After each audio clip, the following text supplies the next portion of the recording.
नमस्कार, म सृजना शर्मा। आज हामी एउटा नियात्रा लिएर उपस्थित भएका छौँ। नियात्राकार कृष्ण प्रसाईको अनुभूतिका छालहरू नियात्राभित्रबाट हामी अब नियात्राहरू वाचन गर्नेछौँ। नियात्राकार कृष्ण प्रसाई स्नातकोत्तर समाजशास्त्र र नेपालीमा गर्नुभएको छ र उहाँका प्रकाशित कृतिहरू छरिएका केही पृष्ठ, सम्पादन विक्रमसम्म 2044, प्रक्षेपण कथा सङ्ग्रह विक्रमसम्म 2047, नेपाली समसामयिक कविताहरू सम्पादन विक्रमसम्म 2048, घाम नभएको बेला कविता सङ्ग्रह विक्रमसम्म 2062, अनुभूतिका छालहरू नियात्रा सङ्ग्रह विक्रमसम्म 2065, घामको विरासत कविता सङ्ग्रह प्रकाशित छन्। भारत, भुटान, बङ्गलादेश, चीन, Thailand, Singapore, Hong Kong, Japan, Indonesia, Malaysia, Taiwan, दक्षिण कोरिया लगायतका विश्वका थुप्रै देशहरूमा भ्रमण गरिसक्नुभएका कृष्ण प्रसाई नेपाली साहित्यमा कविता, ध्यान कविता, कथा र निबन्धहरू लेखनमा सिद्धहस्त हुनुहुन्छ।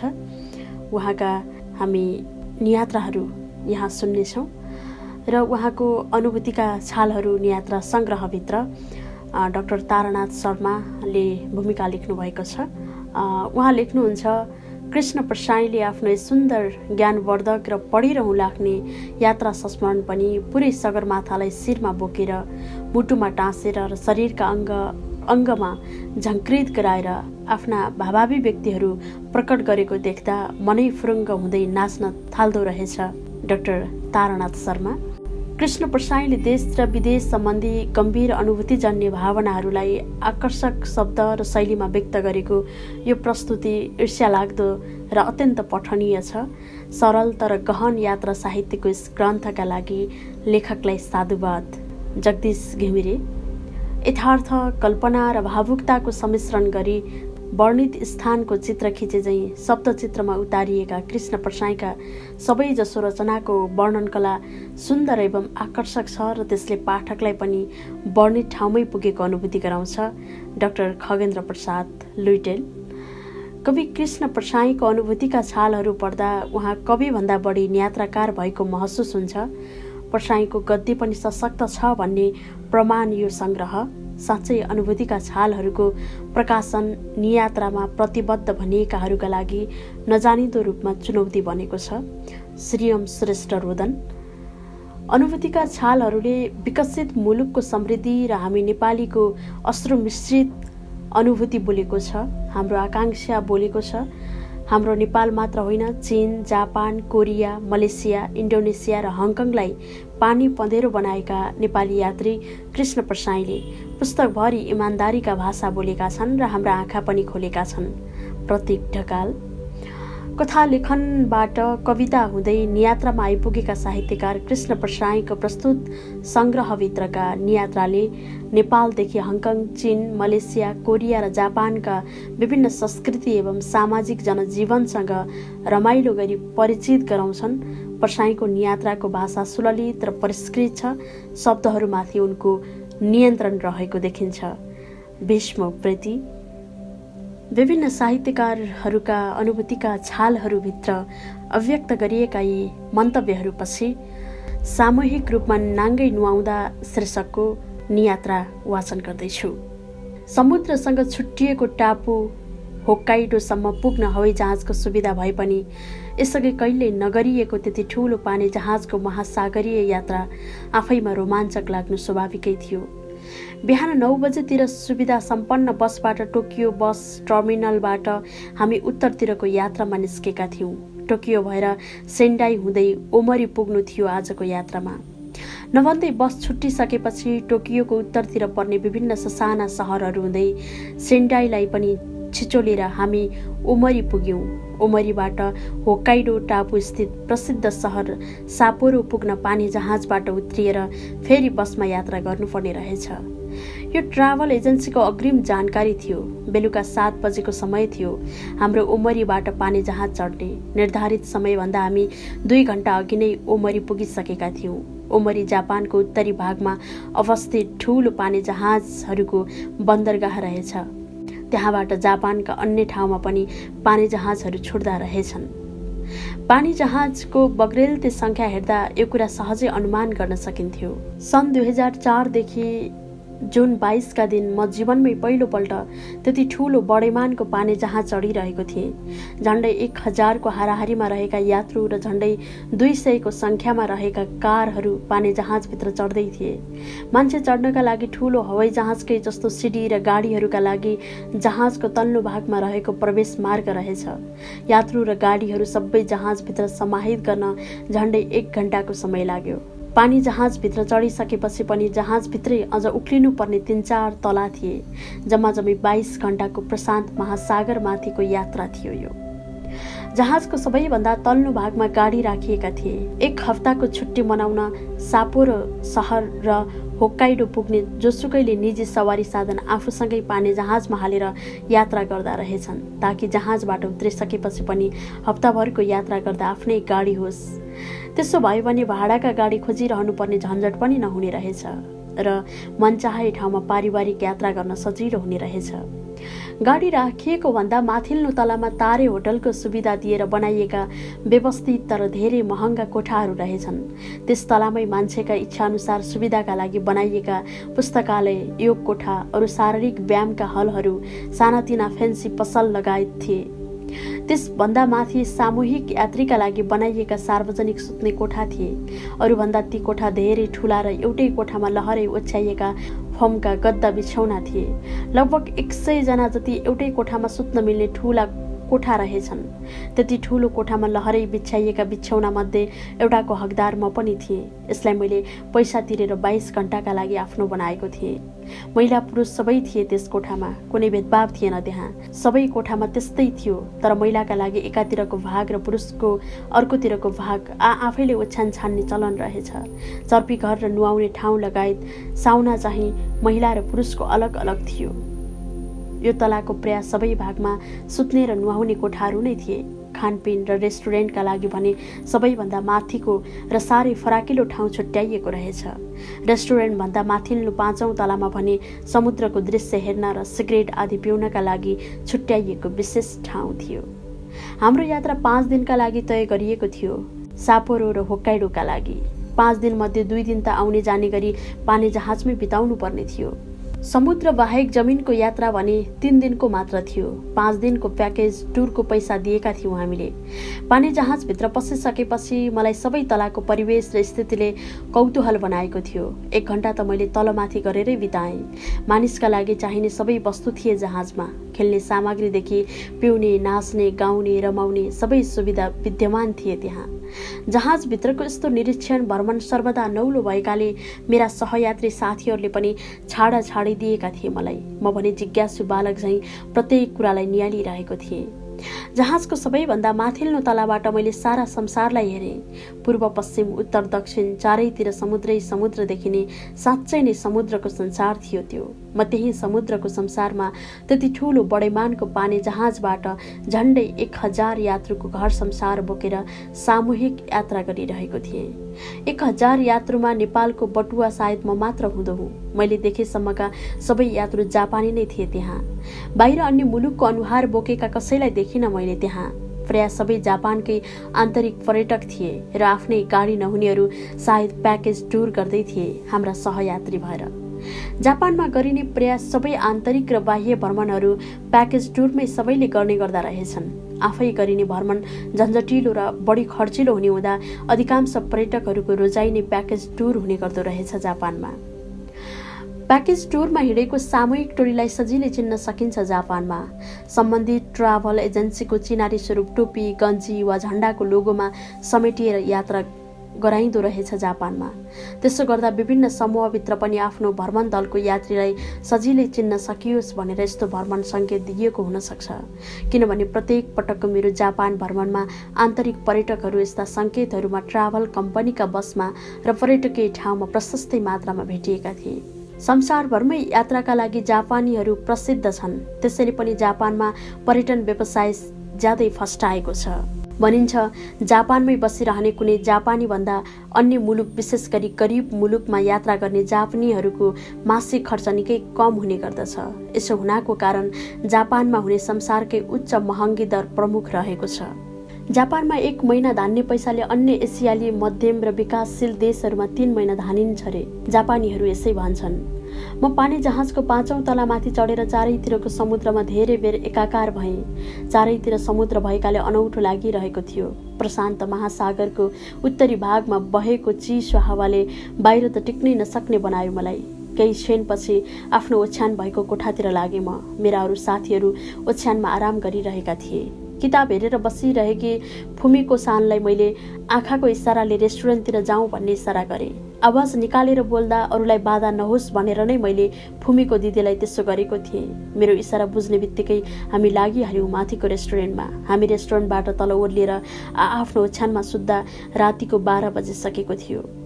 बिहान उठिसकेपछि होक्काइडोको यात्रामा हिँड्नु अघि साकाई सानले सिकाएको जापानी संस्कृति र जीवनशैलीलाई फेरि एकपटक सम्झेँ। साकाई सानले सिकाए चाहिँ पुरुष साउनामा नुहाउन जाँदा निवस्त्र भएर सामूहिक रूपमा नुहाउनु पर्ने जापानको चलन र परम्परा धान्न मलाई मानसिक रूपमा धौधौ पर्ला जस्तो थियो। तर पनि नुहाउनु पर्ने अनिवार्य बाध्यता पनि म सँगसँगै थियो।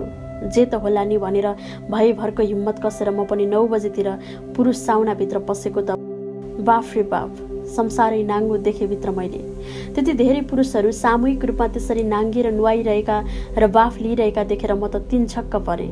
जापानीहरूको चलनमा यसरी निर्वस्त्र भएर नुहाउनु सामान्य थियो र त्यो एउटा संस्कृतिभित्र पर्दथ्यो। तर मेरो परिवेश फरक थियो, संस्कृति फरक थियो। त्यति धेरै मान्छेका अगाडि नाङ्गिनु भनेको एक किसिमको महाभारत थियो मलाई। अघि बाहिर पलाएको हिम्मत पनि पानी पानी भयो मेरो। समूहको अगाडि नाङ्गिने कुरा चान्चुने साहसको कुरा थिएन। यद्यपि यसरी नाङ्गिनु भनेको जापान, कोरिया र चीनमा एक किसिमले सामान्य मानिन्थ्यो र निर्वस्त्र भएर नुहाउन साउनामा जाने दैनिकी जस्तै हुन्छ रे जापान, कोरिया र चीनमा। भित्रको वातावरणले मनमा अझ सङ्कोच थपियो। कस्तो दशा! नुहाउन भित्र पसिसकेपछि निर्वस्त्र नहुनु भनेको पनि त्यहाँ नुहाइरहेकाहरूको संस्कृतिमाथिको अपमान थियो। समूहमा आफू मात्र विदेशी देखिरहेको थिएँ त्यहाँ मैले। त्यो समूहबाट भाग्नु भनेको अझ ठुलो गल्ती हुन जान्थ्यो। त्यसैले प्रशान्त महासागरमा हिँडिरहेको जहाजभित्रको साउनामा मनमिचेर पहिलो पटक सार्वजनिक रूपमा नाङ्गिएँ म। एक्लै नाङ्गिनु र सामूहिक रूपमा नाङ्गिनुमा आकाश पातालको फरक हुन्छ। निर्वस्त्र भएपछि दिमागले एकपल्ट त कामै गरेन। म टोलाएको अरूहरूले पनि देखे जस्तो लाग्यो। त्यसैले आफू सम्हालिँदै गएँ र साउनाभित्रकै सानो मन्द तातो पानीको कुवामा हत्तपत्त पसेँ। म जस्तै जनन्द्रियको आकार र अवस्था ओढेर विभिन्न सानो र ठुलो आकारका कुवामा नुहाइरहेका मनुष्यहरूको त्यहाँ कमी थिएन। तर मैले कसैको अनुहारतिर आफ्नो नजर पार्न सकिनँ। नपारेरै नुहाउन थालेँ। त्यति बेला भने मैले आफू सानो छँदा झापा धाइजन छेउको हडिया खोलामा बर्खे भेल आएको बेला आफ्ना बाल दौतरीहरूसँग कसैको प्रवाह नगरी सामूहिक रूपमा नाङ्गै नुहाएको सम्झेँ। कुवाहरू भएकै छेउमै पसिना फुटाउने तातो कोठा पनि थियो। म त्यहाँ पनि गएर शरीरैभरि पसिना चुटाएर फेरि कुवामै फर्केँ। तातो कोठाभित्र पनि नाङ्गा मनुष्यहरूको कमी थिएन। 25 भन्दा बढी ठाउँमा भने एक्लै बसेर नुहाउन सकिने पानीका छहरा र सावर जडित स्थानहरू थिए। तर जति थिए सबै सार्वजनिक थिए। सबैले सबैलाई देख्न सक्ने अवस्थाका थिए।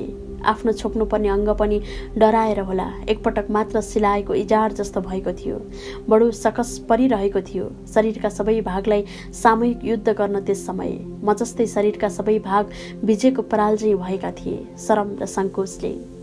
यसरी मैले पहिलो पटक सामूहिक रूपमा निर्वस्त्र नुहाएपछि कसैको मुखमा एकै पटकसम्म नहेरी आफ्नो नुहाउने कर्म विदेशी महासागरमाथि हिँडिरहेको जहाजमा सकेको थिएँ। मैले नुहाउने काम सकेको देखेर मेरा पुरुष र महिला जापानी साथीहरूले एकपटक मुखामुख गरे। उनीहरूको मुखामुख गराइलाई मैले बुझिहालेँ। तर बुझ पचाउँदै सामान्य जस्तै लिएँ। मानौ मलाई नुहाउँदा केही सकस भएको थिएन। म जापानी संस्कृतिसँग रत्तिएको देखेर उनीहरू खुसी हुनु स्वाभाविक थियो। तर मैले नाङ्गिनु अघि खेपेको मानसिक तनाव र सङ्कोचको व्याख्या उनीहरूलाई कसरी गर्न सक्थेँ र? म उनीहरूको हाँसोको पात्र पनि त हुन चाहन्नथेँ। नुहाउने घरभित्र एक्लै नाङ्गिनुलाई पनि पूर्वीय दर्शनभित्रको हिन्दू धर्मले समेत नकारेको छ। इसाई धर्ममा पनि यसलाई स्वीकारिएको छैन। त्यसैले भनिन्छ ननहरू एक्लै नुहाउँदा पनि ईश्वरले नाङ्गिएको देख्न सक्ने ठानेर आफ्ना अङ्गहरू पेटानीले छेकेर वा ढाकेर नुहाउँछन्। तर अचम्मको शोचनीय कुरा के छ भने त्यत्रो पर्खाल नागेर नाङ्गिएको देख्न सक्ने सर्वशक्तिमान त्यस सत्ताले जाब सुतीको पेटानी कसरी छेट्न नसक्ला र? काम कुरो एकातिर कुम्लो बोकी ठिमीतिर भने जस्तै पो भयो। कताको यात्रा कहाँको प्रसङ्ग। उमारी बन्दरगाहबाट हिँडेको ठ्याक्कै 22 घण्टापछि हाम्रो पानी जहाजले पुर्यायो सापोरो छेउको बन्दरगाहमा।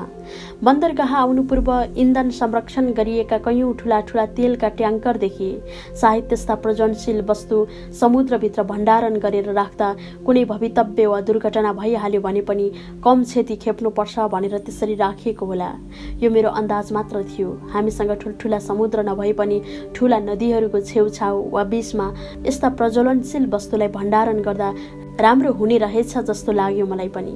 पानी जहाजबाट उत्रिसकेपछि आफ्ना गाडी हुनेहरू गाडीको प्रतीक्षामा थिए भने प्याकेज टुरमा निस्किएका टोलीहरूका लागि भने छेउमै ट्राभल कम्पनीकै सुविधा सम्पन्न बस तैनाथ थियो। हाम्रो दलका सहभागी सबैले घाम छेक्ने रातो रङको टोपी लगाएका थिए। हेर्दा हेर्दै केही क्षणपछि झमक्क साँझ पर्यो सोपारोमा। होक्काइडो प्रान्तको सबैभन्दा ठूलो सहर भएकाले त्यसको सान नै फरक रहेछ। इटालियन र बेलायती ढाँचाका पुराना घरहरू पनि प्रशस्त देखिए सापोरोमा। हामी त्यहाँ पुग्दा जात्रा चलिरहेको थियो सहरभरि। जापानको उत्तरी भागमा भएकाले टोकियो भन्दा जाडो रहेछ यहाँ। आलु र तरबुजा प्रशस्त पाइँदा रहेछन्। सम्पूर्ण जापानभरि यहीबाट वितरण हुँदो रहेछ चिसो माटाको आलु। बजार घुमाउँदै झण्डै 1 घण्टापछि हाम्रो बसले पहाडी इलाकाको जंगलभित्र रहेको एउटा होटलमा बस्न पुर्यायो। हजारौं मान्छेहरू एकैपटक खान र बस्न मिल्ने होटल रहेछ त्यो। अति सुन्दर ठाउँमा बनाइएको होटल प्राकृतिक हिसाबले बडो मनमोहक थियो। बेलुका डिनरका लागि मात्र एक पटकमा हजारौं मान्छेले एकैपटक खान सक्ने होटल रहेछ त्यो। सयौंको संख्यामा परिकारहरू थिए खानेकुराका। बेलुकाको खाना खाएर हामी आफ्नो कोठामा सुत्न गयौं। रमाइलो के रहेछ भने राति सुत्दा लगाउने गाउन भने प्राचीन जापानीहरूले सुत्दा प्रयोग गर्ने शैलीको पहिरन रहेछ। त्यही गाउन लगाएर के ढल्केको थिए म त भुसुक्क भएछु। भोलिपल्ट बिहानै दृश्यावलोकनका लागि पर्यटक बसबाट बाहिर मात्र के निस्केको थिए। पाटन नै पाटन जस्ता लाग्ने ससाना थुम्का थुम्कीहरू बीच हामी गुडिरहेका थियौं। समतल भन्ने कुनै ठाउँ थिएन। थुम्का थुम्की बीच पनि यसरी फूलहरू फुलेका देखिन्थे। मानौ सबै देखिए जति फूलकै संसार हो। यस्ता फूलका संसारहरू होक्काइडो प्रान्तभरि प्रशस्तै रहेछन्। यसलाई राविन्द्रा भन्दा रहेछन् जापानीहरूले। दिउँसो फुलै फूलको संसार घुमियो। त्यति धेरै फूलको संसार पहिलोपल्ट नै देखिरहेथे म। दिउँसोको खाना खाएपछि भने बौद्ध धर्मका पुरातात्विक महत्त्व बोकेको एउटा ठुलै सङ्ग्रहालय हेरियो र साँझतिर अघिल्लो दिन बसेकै होटलमा बास बसियो। सापोरो यात्राको अन्तिम दिन भने हामीलाई बिहानको खाजा खाइसकेपछि सिधै झरना र गुफा देखाउने पूर्व निर्धारित कार्यक्रम रहेछ। मुख्य सडकमा गाडी रोकेर जंगलको बाटो भएर केही बेर हिँडेपछि झरना र गुफा पनि आयो। हामी जस्तै हजारौं पर्यटकको भिड लागेको त्यो झरना र गुफा के न होला भन्ने ठानेको थिएँ। तर केही न कामको सानो न सानो छाँगो जस्तो मात्र थियो। त्यस्ता छाँगा त बर्खामा नारायणघाट मुक्लिन खण्डमा कति हुन्छन् कति। गुफा पनि हाम्रो देशमा पहाडका भारी बोकेर हिँड्ने भरियाले यसो खाना पकाउन र आराम गर्न खोजेको ठाउँ जस्तो मात्र थियो। गन्यो भने त्यस्ता गुफा मेरो देशमा 10,000 हजार छन्। त्यहाँ देखिएका जस्ता झरना हजारौं छन् भन्ने मनभरि लागिरह्यो। हिजैदेखि बहुप्रचारित गुफा र झरना हेरेपछि झलझली मैले मेरो देशमा हेरिदिने मान्छे समेत नभएर त्यसै मानव आँखाहरूलाई पर्खेर बसिरहेका पर्यटकविहीन हजारौं गुफा कन्दरा र छहराहरूलाई सम्झे। लाटो देशमा गाँडो तन्नेरी भने झैं केही नभेटेपछि पर्यटकको मन बहलाउन कृत्रिम तरिकाले बनाएरै भए पनि प्रचार प्रसार गरेर पर्यटक लोभ्याइने गरिदो रहेछ विदेशमा। यस्ता दृश्य हेरी त हाम्रो देश त प्राकृतिक सम्पदामा स्वर्ग नै छ। देश चलाउने मान्छे अदूरदर्शी हुँदा मात्र तिनीहरूले महत्त्व नपाएका रहेछन् जस्तो लाग्यो मलाई। सापोरोका सबै गुफा कन्दरा र छहराहरू सम्झेर दिक्क पो लाग्न थाल्यो त्यताको ठाउँ हेर्न। केही दिन अघि मात्र पनि पुराना सम्पदा हेर्ने लालसा बोकेर टोकियो संग्रहालय पुगेको म नेपालमा अहिलेसम्म प्रयोगमा आइरहने हलो, जुवा, कोदालो र दमाहा जस्ता वस्तु हेरेर फर्किएको थिएँ। जापानीहरूले आफ्नो इतिहास भनेर सजाएका ती सामानहरू मेरो देशका हजारौं गाउँमा अहिले पनि छ्याप्ती भेटिन्थे। यस्तो लाग्यो मेरो गाउँका प्रत्येक घर नै विदेशका लागि सानातिना सम्पदा बोकेका संग्रहालय रहेछन्। मेरो देशले सम्पदाको इतिहास बोकेर दुनिया सामु प्राचीनतम संग्रहालय आफैमा उभ्याएको रहेछ। मलाई खुसी लागिरहेथ्यो आफू र आफ्नो देश सम्झेर। सोच्दा सोच्दै हाम्रो बस त हामीले 2 दिन अघि छाडेको सापोरो बन्दरगाहमा पो आइपुगेछ। सापोरोबाट पनि साँझ 7 बजे छुट्ने पानी जहाजमा जानुपर्ने हाम्रो यात्राको तय पहिले नै भइसकेको थियो। त्यसैले हामी पनि पहिला जसरी नै पस्यौं पानी जहाजको पेटभित्र। साँझ छिप्पिसकेपछि सबैभन्दा माथिको तलामा गएर मैले भयभरको समुद्र हेरेँ। समुद्रको अँध्यारो रातबाट देखिने पानीका तरङ्गहरू हेरेँ। चिसो हावाले जति हिर्काए पनि मैले समुद्रको आस्वादन गरि नै रहेँ। चिसोको डरले 5 तलामाथि कोही ननिस्किएकाले एक्लो मनको आनन्दसँगै अन्दाज मात्र गर्न सकिने सामुद्रिक तरङ्गभित्र फेरि पनि रमाइरहेँ। यस्तो समुद्रको यात्रा पछिल्ला दिनमा हुने नहुने सोचाइबीच अल्झिएको मेरो मनले अघाउन्जेलसम्म समुद्रको संसारलाई पी नै रहेँ। बिहानै प्रशान्त महासागरमा घाम उदायो। आफ्नो ओछ्यान छोडेर अरू नयाँ ओछ्यानमा हत्तपत्त निदै लाग्दैन मलाई। राति पनि धेरै पटक बिउजिएर नजिकैको महासागरलाई छेउैको झ्यालबाट हेरेको थिएँ मैले। बिहानमा उठ्दा समुद्र लमतन्न सुतिरहेको थियो। यस्तो लाग्दै थियो आजको सूर्यले पुरै मानवता लिएर उदाएको छ। समुद्रलाई भने कुनै हतारो छैन उठ्नलाई। सदियौँदेखि ऊ यसरी नै सुतेको छ चिर निद्रामा। धन्यवाद।